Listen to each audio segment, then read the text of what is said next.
Hi, everybody, and welcome to the Cultural Studies Podcast. My name is Toby Miller, and my guest today is Marina Sitrin. I'm a professor at Binghamton University in the Department of Sociology. I'm a mother. I'm an organizer. I write about and participate in movements. Mhm. fantastic. And Prof, I have a question that I put to everybody, which is to inquire what's currently dynamizing, impeding, preoccupying, interesting you. What's going on? Wow, that's a really big question. Lots of things preoccupy me on the big global scale, and I tend as much as possible to focus on those things that I can organize around and do. So that's where the positive would come from as an organizer. As a mother, my child changed schools 6 months ago and is in this really funky alternative school that does work with the local indigenous community. It's super gender fluid. It's a beautiful space. And that fills my heart because anyone who has children out there knows that my child's 12, doing well is a really big deal. What else inspires? I'll do another inspire, gives me hope, is the amazing organizing of women in particular in the Kurdish freedom movement. And that includes people in Rojava who are Kurdish or are not Kurdish and who are continuing to organize in ways that inspire me so much in spite of and in the context of whether they're Kurdish in Iran right now and women organizing for women life freedom, or in Rojava, where the fundamentalist president is putting pressure on the system. And maybe we can talk about that to eliminate all kinds of things that have been won, and people persevere. So I try to think in and rather than but. This is happening and this is happening. This is bad and this good thing is happening. So we can hold many things at once. Which leads me to ask you about activism in general or organizing in general, these complex words that mean so many things. Because my sense very much, going back to Tom Lehrer saying in his song about the Spanish Civil War, they may have won the battles, but we had all the good songs. That going back decades, the left, as broadly construed, has really pioneered ideas of spectacle as crucial components of organizing, of activism. But it seems to me the right has long had a tradition of that too. Protesters in favor of, in the United States, slavery, protesters against the Great Society, and so on, but perhaps culminating most spectacularly in January 6th, 2021. And so my concern is if the left had done that, if we had done that, would we be celebrating it as a great action? And has the politics of spectacle, the politics of activism, been captured in some way? Hmm. So multiple questions in that. On the one of would we be celebrating if we had done that, we'd all be in jail. But imagining that that didn't happen. No, I don't really think so. I think there's spectacle, but so much of the spectacle that inspires me is spectacle that's also intervening in a conversation, telling a story, righting a wrong. So pulling down statues of people who fought for slavery or shutting down roads so as to have a festival in the street. Things like that, that kind of spectacle, that's exciting, rather than spectacle for spectacle or spectacle only against. So I think it's different. Using the word activist, I think, is heavy because a lot of people, when they say activist, especially in Latin America, tend to think of people who work for NGOs. That's what it means to be an activist. Otherwise, you're a militante, right? So organizer, participant, movement accomplice, these are all terms I prefer. And it also doesn't matter to me ultimately. Like words only matter so much. What we're doing and how we're doing it is what's really important. So tell us a little bit about the idea of the militante, as you say, separate from somebody who's a do-gooder with an ONG. I mean, being a do-gooder is great. I don't want to say it's bad to be a do-gooder. It's definitely not a bad thing. It tends to be more, I don't know, maybe tied with your job or um, even if it's not tied to money, it's tied more, I feel like, to systems, to whether that's institutions, focusing more on institutions and institutions of power, where militante can mean a lot of different things, though it does tend to mean, for me, from below with other people. The Zapatistas say from below and to the left, where the heart resides. And I'm not going to say that's where all militantes are. And that's how it feels to me. It's being more deeply engaged with one another. Then I will organize for you. I will do this nice thing in the neighborhood. And it's nice. It's good. It's different than I will, my neighbor is about to be evicted. I'm going to go and use my body to help block the police from evicting them or something like that. I think this relates to a concept you've written about quite a bit, horizontalism. Could you tell us about that and maybe about your writings on the topic as well? Sure. So horizontalism is a bad translation of a relationship, a phenomenon, horizontalidad. And going back a little bit, the first time I ever heard the word was in Argentina after the economic crisis in 2001. And I was there to learn from the movements. I thought at first to maybe write a few articles and interview people. I like to facilitate voices as much as possible, often putting voices together in a particular kind of way to help tell stories that people are already telling themselves through their actions and their words. And I would ask people, what is horizontalidad? And everyone would say, well, it's this, it's this. And I would say, well, what is this? And they'd say, no, it's not this, making a triangle shape. Right, so And they're moving it, their hands in a way from side to side, as right, opposed to, as you say, making a as opposed to horizontal up, image or a right? triangular image. Right. So at first I thought, well, this is about power. They're saying it's power with.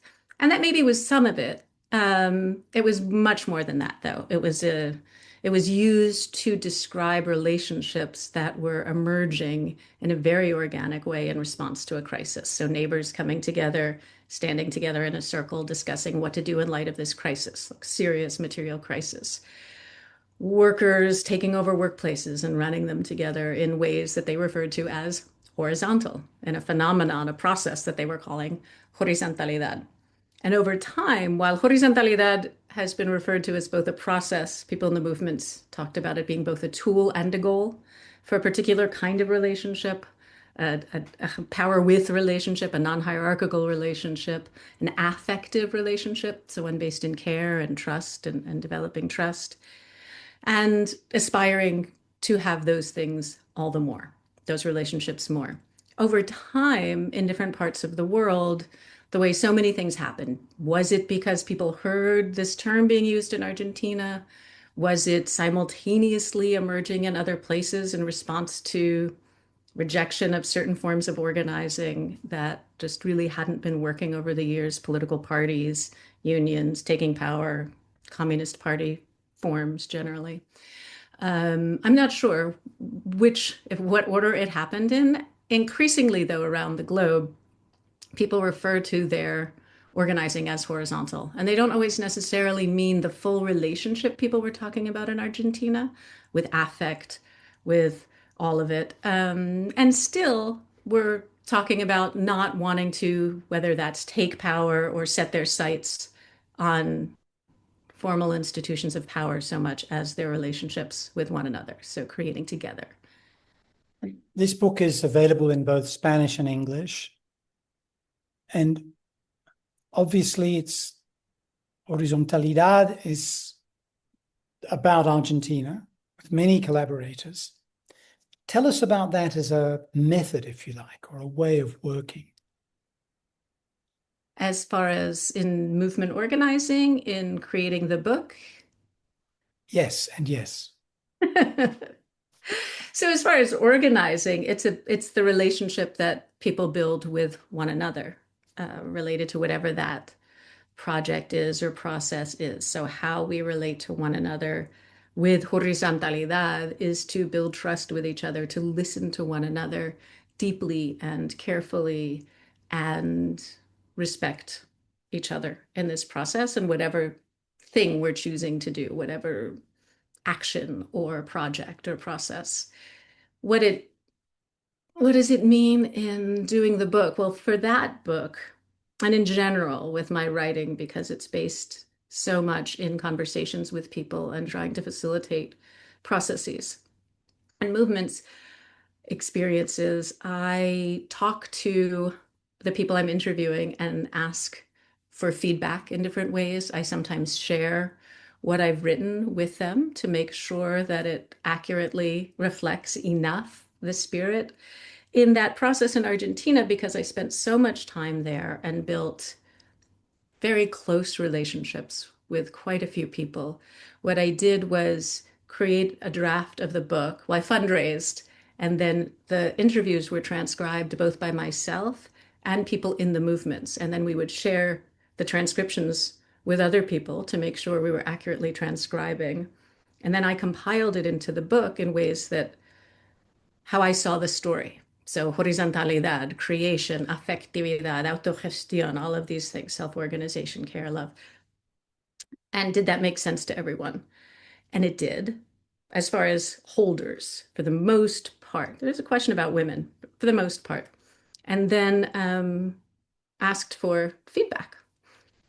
And I was told that it didn't include Indigenous struggles enough, which was not, when one opens themselves up as someone who's writing something for feedback, then when you receive the feedback, what do you need to listen to the feedback. So, oh, the book's not ready. Okay. So many more months in Argentina through connections in the movement. I got to know some people in the Guarani communities, and that was added to the book. So I would see that process in creating the book as a part of a dynamic relationship. Also, then it was published in Chilavert, which is a recuperated workplace and one of the first recuperated workplaces in Argentina. So I was in the factory every day as it was being produced, learning about the production process, bringing media lunas or whatever sweetbreads, and it felt like more of a collective book.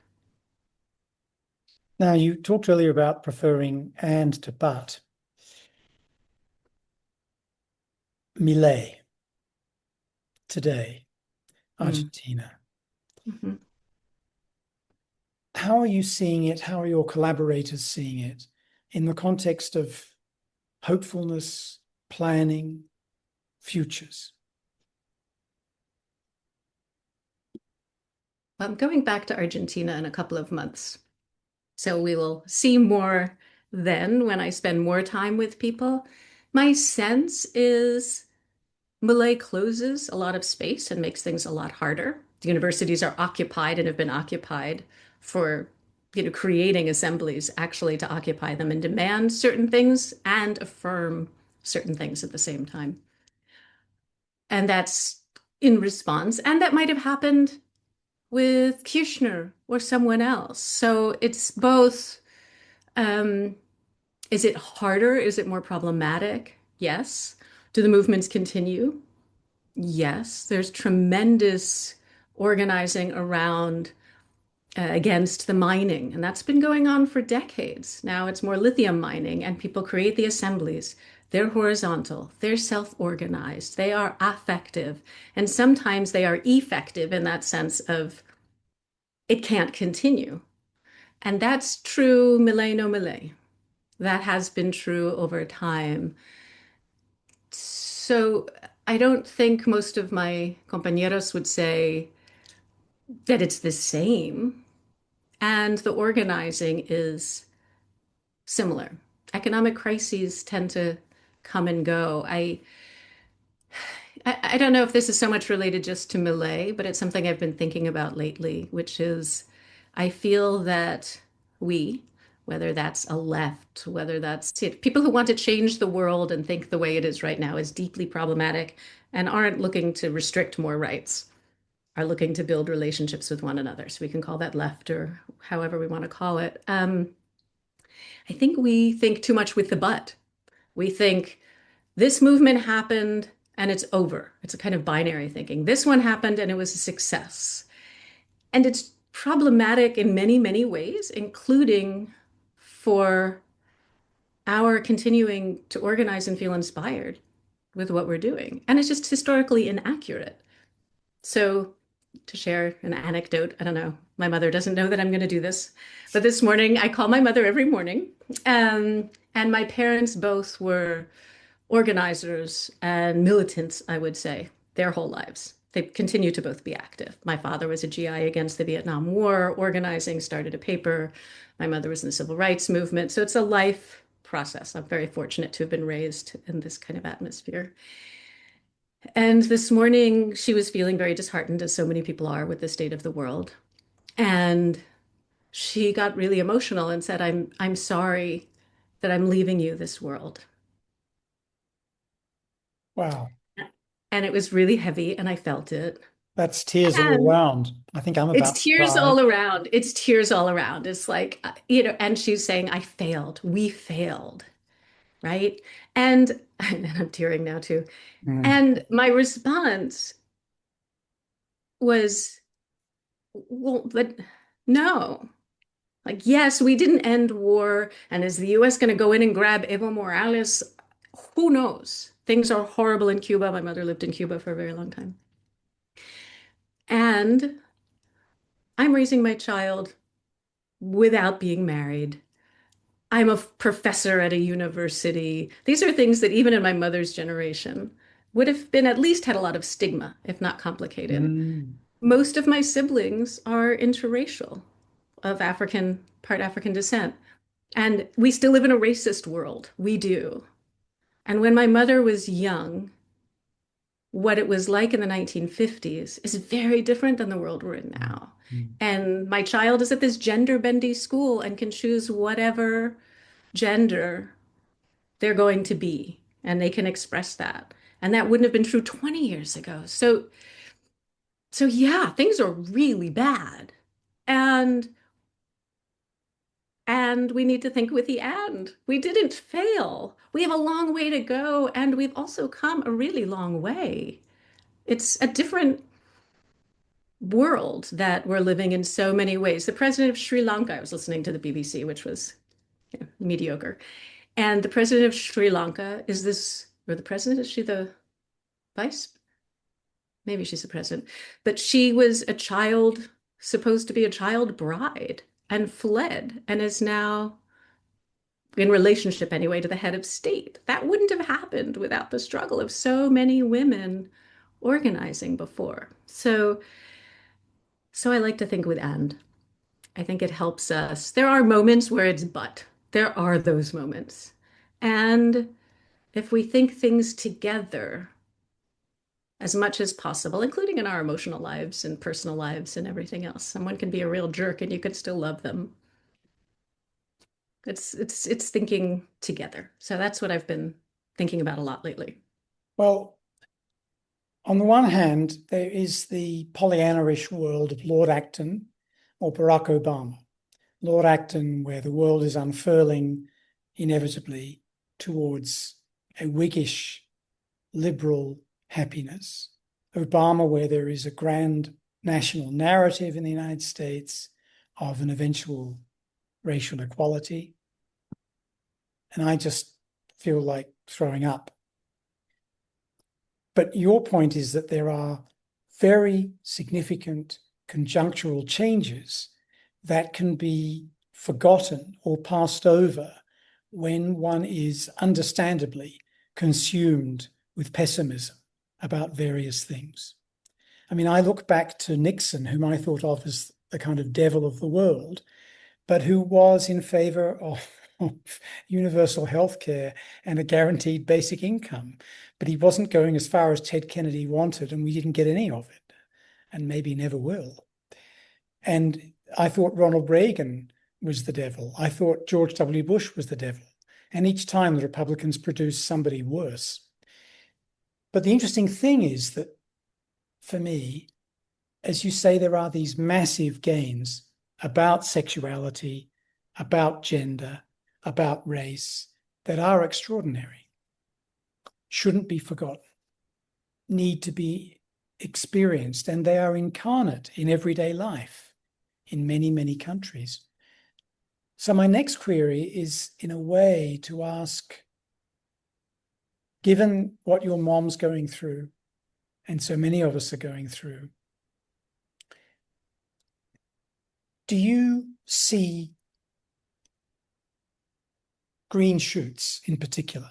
And I'm thinking back to some of your work on pandemic solidarity, an expression you used to describe things that were going on just 4 or 5 years ago and under the same president as we have today. Mhm, mhm. Green shoots with the seeds that we've planted over time, you mean? Yeah, yeah, absolutely. Absolutely. I do.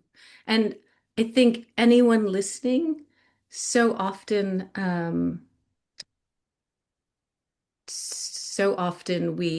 our lenses get limited by those in institutional power and the media, even some of the alternative media, and it's easy to be captured by all of the negative. And if we look around us, there are places where you will see these shoots. They might not be on a massive scale. Well, in the United States, there have been some pretty amazing shoots. The organizing in to protect one's neighbor and workmate from ICE has been phenomenal. And the way that it's happening is like neighbors talking to each other. Yeah. People, there's somebody down the street from me who had a big flag, come and take it. I'm in the United States, in New York, in Western New York, and it had an automatic rifle on it. And that flag came down, which is interesting. Does that mean the person changed? I'm not sure. And that's maybe a tangent from the shoots that are everywhere, where they're helping each other. I don't know if that neighbor would help me. Maybe, maybe. And these kinds of, whether it's our neighbors helping each other in the city next to mine, in New York, there's a growing jail. There are ICE detainees. There are all of these awful things.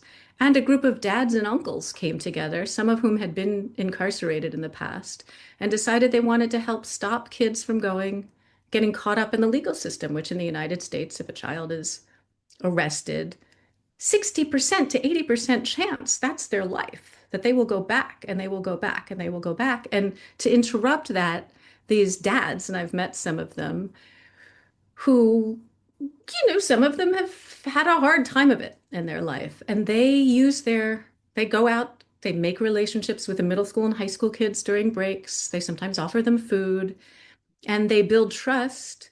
And then if a conflict arises, which it always does, especially more now with cell phones and messaging, and this one said this and this one said that, and they go and they interrupt the fights and they talk to them and talk them down and stop the conflict. And by stopping the fight, it means so much less likely the police are called. And that day anyway, that future is different. And these are shoots. These are all different kinds of shoots. The ways that we relate to each other in so many places, when neighbors come together, for example, around ICE, and it could be so many things. This is what we saw during the pandemic all over the world, that people tried to figure out how to help each other and listened to each other to try to figure out how to do it. So not as solidarity so much as mutual aid, which is the next part of the title of the book. And this makes me think of, sorry, go ahead. I'll No, go no, no, on. no, no, no. I mean, I was gonna raise that as the way of organizing. I think is really significant. So it's not neighbors coming together and saying, let's elect Bob as president of the organization to protect people. It's so many people coming together, mostly women, especially in Latin America, not necessarily the spokespeople. My friend in Bolivia says men like to talk and women like to do, and that's why the spokespeople still tend to be men, but the organizers still tend to be women and increasingly, and that's another huge shift and the forms of organizing, which I think it's tied together. I'm thinking of 40 years ago here in Mexico and the huge earthquake that killed at least 15,000 people in Mexico City. Many people refer to this as the birth of civil society because spontaneously self-organizing groups got together in neighborly assistance because for the first time people realized the state really can't be relied upon at all.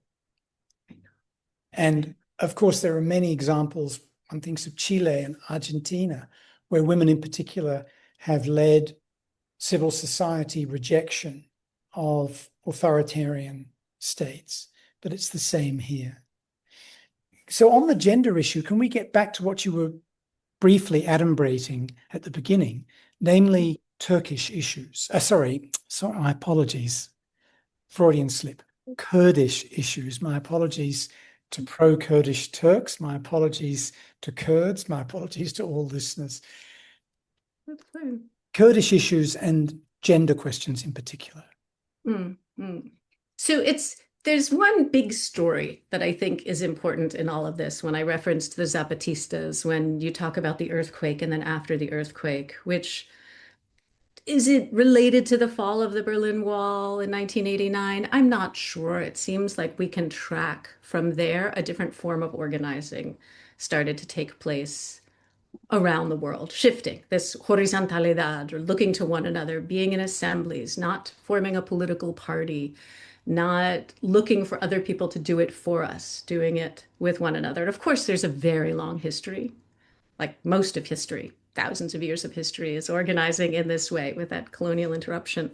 But with the Kurdish movement, what we also saw then is similar to the time of the Zapatistas, 1994-ish, there's a shift in the Kurdish freedom movement. And I'm thinking in particular of the PKKs, the Workers' Party, which was an armed resistance, imagining liberation coming through state form.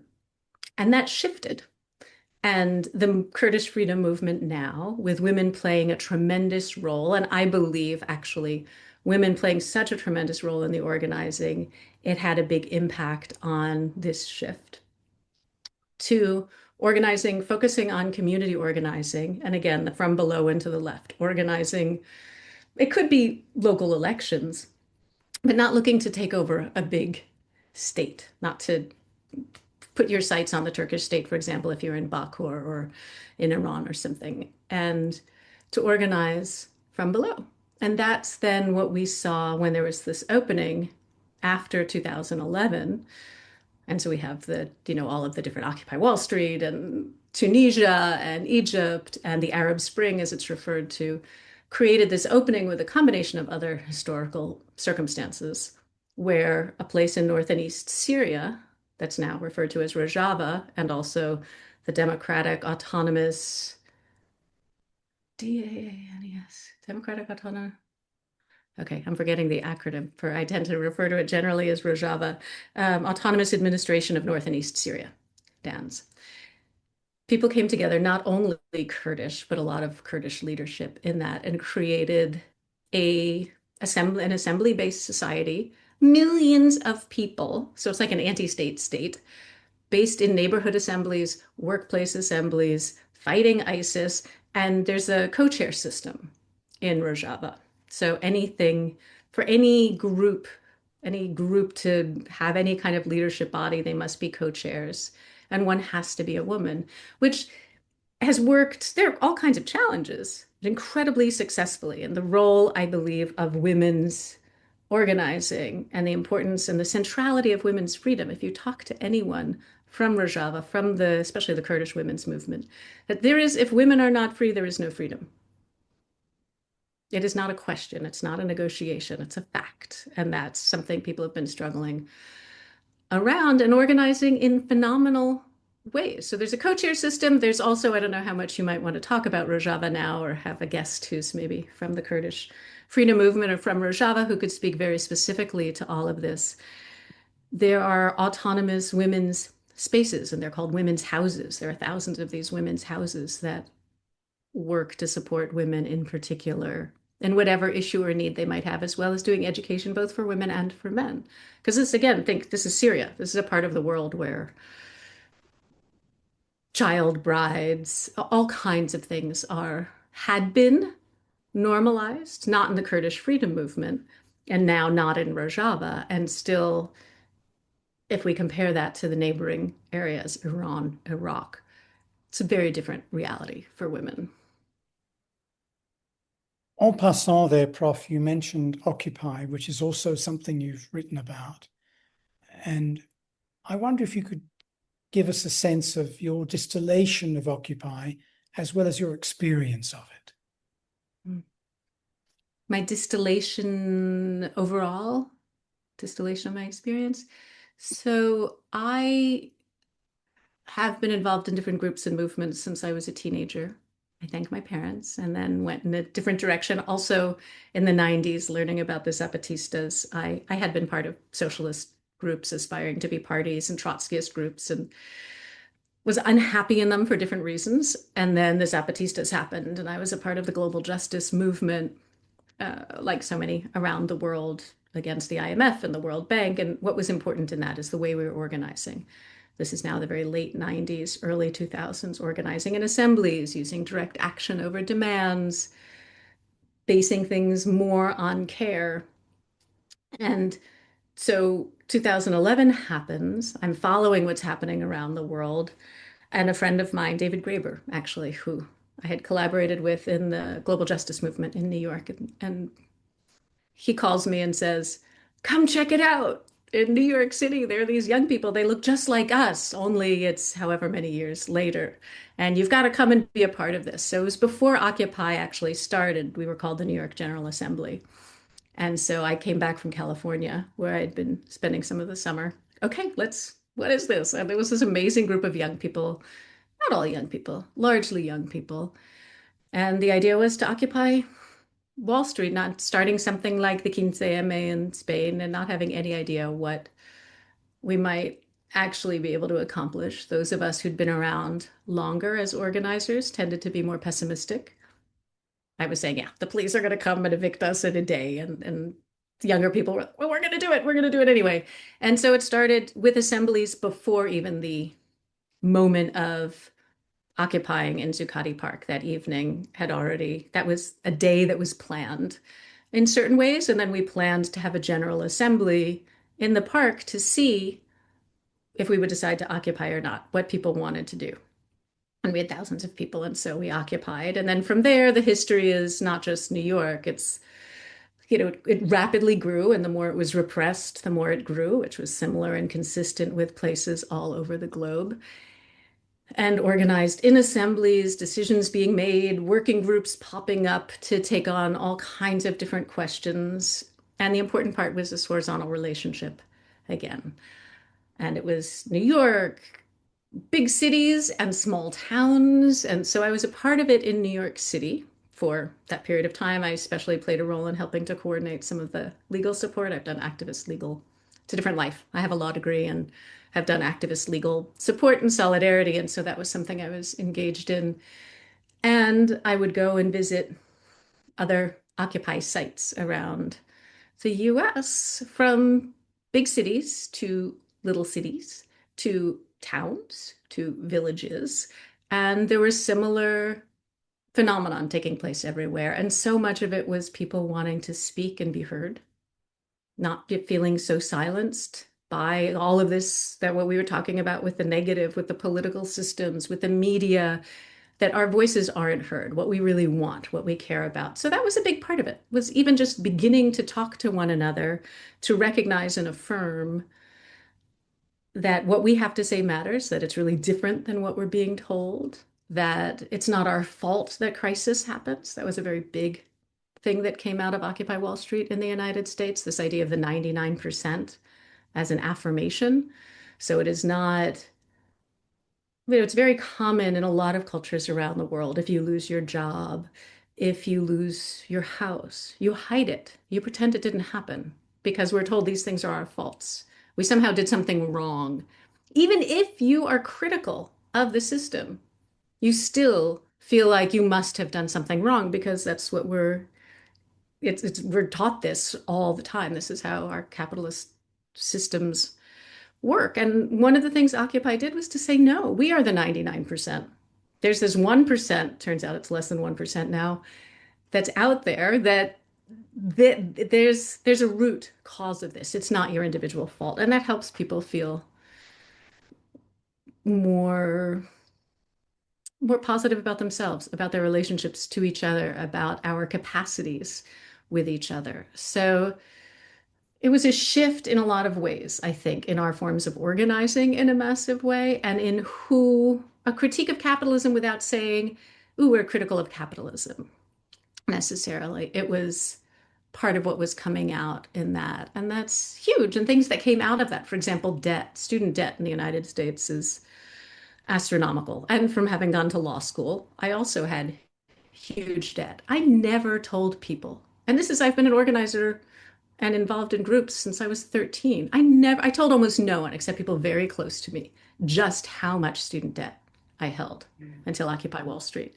And then we would go and people would have notes and burn them to show, not that some people were refusing to pay their debt, but to show that this is not my fault. I don't have to feel guilty and bad. This is a whole system that has privatized education. That's insane. So, yeah, that was another. And then the group strike debt came out of that, which made it quite widespread to think of debt not being something that's an individual fault. And that's a huge shift. So that's just the United States. There's so many other things. Occupy Homes happened in the United States, which was also related to this, like the Plataforma in Spain, related to not only saying, oh, it's wrong, it's bad to evict people, especially when the mortgages are faulty, that we're going to help prevent them from being evicted, whether that's physically blocking the eviction. Something that happened a lot in cities in the United States was disrupting court processes. I don't know in much of the world, but here, if someone's house gets taken by the bank because you haven't finished paying your mortgage and you can't, then it's auctioned. And so there are these auctions that are public that happen in courtrooms. And movement people organized and people's neighbors organized to go into these moments of auction, and they would sing and they would disrupt the auction. And especially in cities that have big backlogs, if you've disrupted that day of that auction, it could be months before it comes up again, which allows people to work together with teams of volunteer lawyers and others to try and save the house. So lots of specific things came out of Occupy Wall Street that I think a lot of people don't know about and that carry on today. And you have a co-authored book, They Can't Represent Us, that culminates in Occupy. Could you tell us a bit about that notion of they can't represent us? So that, like many of the titles of books I've put together, like Horizontalidad, that was what I was hearing. That's what we were hearing. And so in Spain, it was no nos representan. They don't represent us. In Russian, I don't speak Russian. They said they can't even imagine us. Isn't that really beautiful? They can't represent us. They can't even imagine us. So we're hearing this again and again in all the plazas and squares. If people listening want to look, or if you remember from your location, what were some of the things being said? And early on, in most places, in Egypt, it was kifaya, enough. No, the like yabasta of the Zapatistas, enough is enough, was said again and again. And they don't represent us. We're going to do something different and we're going to do it together. And so the title comes from it's they can't represent us and reinventing democracy.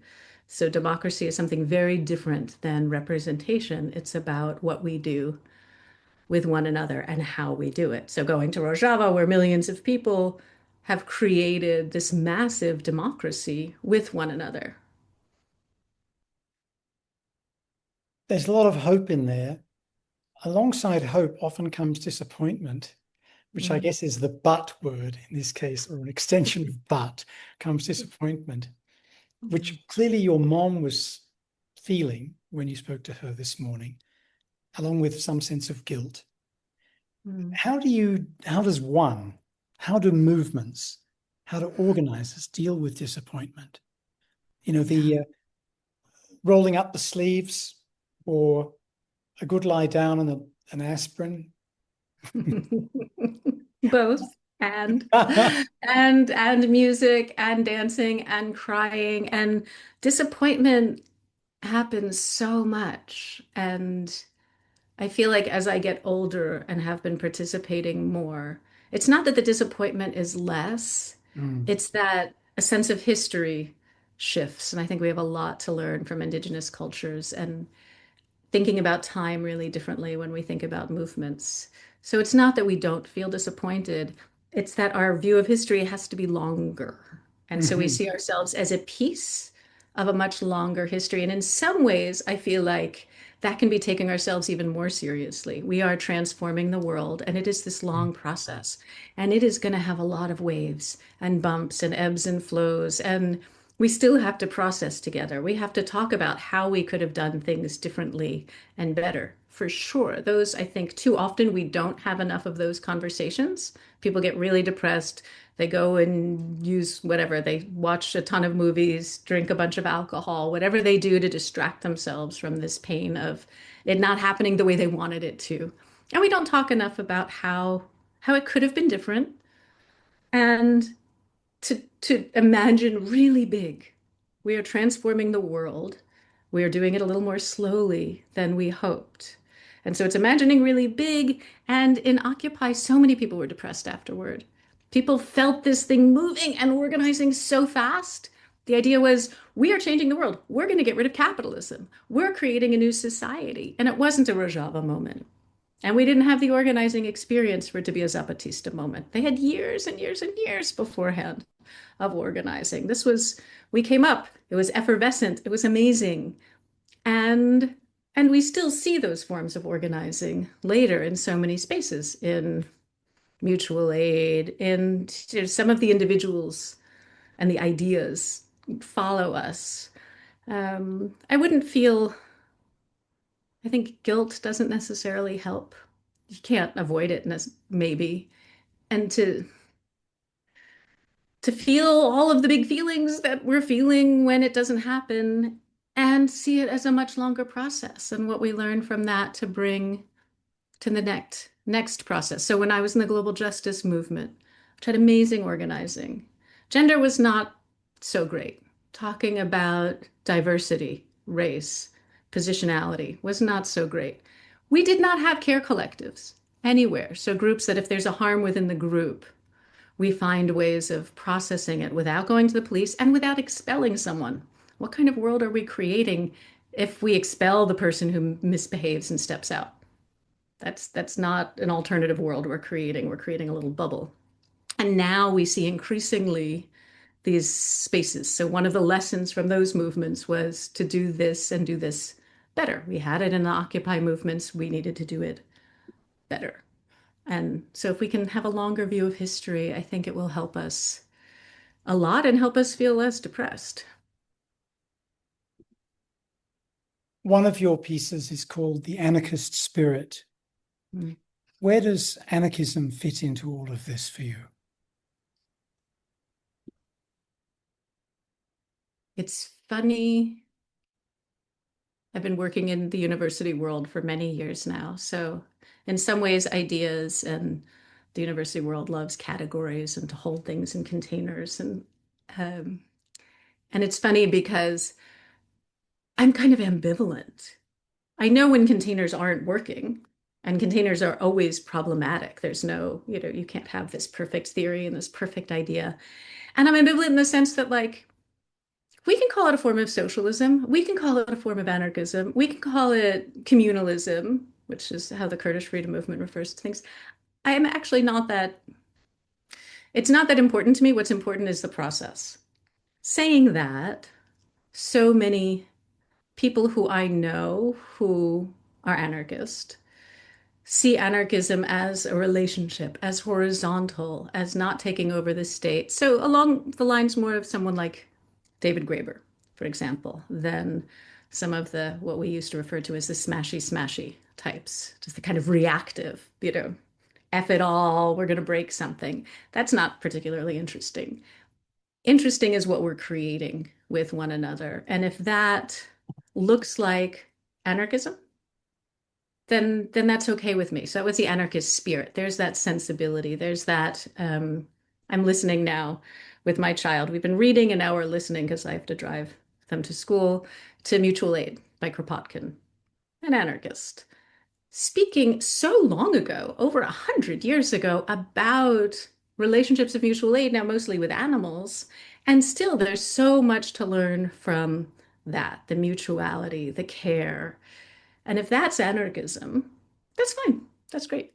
I'm By the not way, going to get into the weeds. Hmm? in Britain, the term for smashy smashy is a tanky. And a tanky is somebody who is a hardline Sovietist and applauds, the invasion of Hungary, the invasion of Czechoslovakia, and so on. Yeah, Also a yeah. good These one. That's a good one. I'm going to borrow that one. It's a helpful descriptor. I don't mean that when I say this. Yeah, yeah, yeah, yeah. No, those are dangerous. That's a whole other dangerous that people are so fed up. The tanky idea.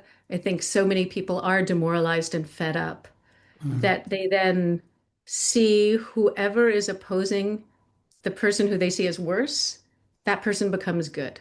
So, And Prof, using the word prof here, you've mentioned that you've it's spent a funny. lot of time in universities. Hmm. You're working in a place that was very famous all over the world for world systems theory. Yeah. Um, a very blokey world in a certain sense, guy driven, but radical and Mm. all kinds of remarkable achievements Yeah. and many great graduates from it. That's one part of a heritage. Another part of a heritage in sociology is a very gringo approach which juxtaposes the qualitative and the quantitative, which Mhm. sees sociology as striving to be a science, or what it should be, and which often derides commitment as something that gets in the way of objectivity. So there's some good mansplaining for you if you hadn't had any today. No, Any any responses to my mansplaining? that's very funny. I didn't hear that as mansplaining. Also, because we're developing a rapport, so even if it sounded like it in a clip, it's the overarching picture. Which, Rebecca Solnit is a good friend of mine, and I Ah, just told my child, who's known Rebecca since Camila was born. Camila was born in Berlin, and Rebecca came to, we're close friends. And when I told Camila that Rebecca came up with mansplaining, you could see this face like, oh, whoa, really? And it's so perfect. But this didn't feel like mansplaining. So that's not how our department is now. Our department now in sociology is very different than what it was. Even if you were to look on the website and see who the faculty are, we are majority, vast majority, women, people of color, queer people. I think there's one cis white man in the whole department, which is very different than what it was. And that's not to say anything except that it's part of a change and part of where I think a lot of really interesting work is being done is, research that's taking place in Latin America, I think, in universities, outside universities, and a lot of the scholars in our department now who have a global perspective, myself included. I'm not trained in world systems. I find some of it really useful. I have a global and historical perspective, which is a bit different than being a world systems person. So it's not, following Wallerstein, seeing all of the things we can gain from that. And the way we approach research, so many of us in our department, is versions of co-research, research that's useful and listening to what people are doing. It's very different than this one will be objective or the old anthropologist way of looking at ethnography. That's not. And there is a growing trend, I would say, at least across the US and Latin America. I don't know as much other parts of the world where there are shifts in thinking about and understanding where knowledge comes from, that it's not only the guys in their books. It's looking at people in movement and practices as far as where we're producing theory. last question, Prof. It's This funny time, you keep calling me prof. I know you're doing it like subtly to be provocative, and that's fine. no, I don't mean it that way. No, not I don't mean really. it that Oh, way, okay. actually. Oh, good. I'm the naive inquirer here, and you're Uh, the prof. mhm, So it's not meant to be undermining at all. mhm. I love it when people call me prof because it makes me laugh. So, That's why I'm saying it's only I've told other students that it's my law degree is, when do I pull it out is only if I'm trying to go into a jail or get somebody away from the police. Then you become that every letter you have following your name is said first. Otherwise, it's just funny. and Yeah. actually, that does get to my last question, which is that on the aforementioned website of your department, it says that one of the things you're looking at or going to publish on is alternative dispute resolution, based in part on your legal knowledge, qualifications, and experience. And I wondered if we could conclude matters by your giving us the scoop on that. The scoop on that. So the draft manuscript is now with Pluto, with the publisher, which is very Woohoo! exciting. It always could have more work done. The usefulness of my law degree in that is actually more just background. It's that our legal system, and it is not a justice system, it's a criminal legal system, is so faulty. It does not bring anything remotely close to justice. It encourages people to be silent. It doesn't center the person harmed. It encourages people to not say what they've actually done. So that doesn't, to have a plea agreement. So that doesn't create closure or help to the person harmed. There's so many reasons. There's so much phenomenal work done on mass incarceration and prisons and why not, and why we need abolition. This book is focusing more, again, in that storytelling way that I like to do through talking to people around the globe. It's talking to people about their practices of, I started out calling it alternative justice, and people corrected me as we went along from someone in an indigenous group or kind of bringing back indigenous practices in parts of Kenya, bringing back some indigenous practices together with centering gender, said, this isn't alternative. This is parallel. This is what we've been doing for thousands of years. It's parallel to what the state currently does. Similarly, someone in the Kurdish freedom movement said, well, this isn't alternative. This is our long, again, kind of indigenous practice of doing community forms of justice. So instead of punishing the person, leaning into that person. So in different places, in many different places, there are different ways of doing it. The spirit is generally the same, which is to support the person harmed and the person who did the harm, and seeing it as part of a collective and a relationship. And the examples in the book range. They're not only of the scale of the Zapatistas or Guerrero or Cherán in Mexico, which are all in the book.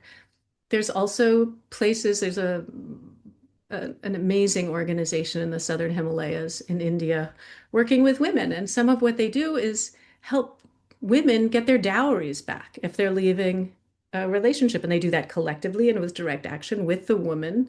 They see if something can happen to heal the relationship with the man and the woman first as part of a process. And then they act. So it's a book of many, many experiences from around the globe. And part of why I chose so many diverse places, like the idea of the Pandemic Solidarity book, is to show that this is happening everywhere. And so we need to look and find these spaces where it's happening and lift it up. And to tell us, wherever we are, that we can do this more in your workplace, with your community, rather than thinking immediately about punishing. Is there a way to create healing? And that can be hard. We're in so many societies where we just shut down. We don't even tell people, like, if I had something in my teeth, would you tell me? Maybe not. Like, why are we silent with each other in these ways? And then when it gets to the level of harm, we don't always talk about it, or we call it out, which is fairly disastrous. So yeah, it's intervening in the conversation around practices of abolition, and hopefully it will give people some good ideas as to how to do it. Wonderful. There's an episode of the podcast a little while ago with Moana Cole, who's an Indigenous attorney in New Zealand, Aotearoa, where they have exactly this system in place, but always in jeopardy, and where she brings together young people accused of crimes with those who've accused them. And sometimes there have been convictions, and this is part of a formal process, but it's forever jeopardized by the right wanting to do away with the system. But if people are interested, listen to that. By the way, she's someone who went to jail in the United States as part of Catholic actions against US imperialism. So thank you so much, Thank Marina you. Sitrin. It's been lovely getting to know you a little bit. I've become a great admirer of your work. Thank you for writing it, and thank you for sharing quite a lot of it with me, which has been great. And I feel as I've learned even more listening to you today. Greatly appreciated. Thank you. It was wonderful to share with you. Nice to meet you too.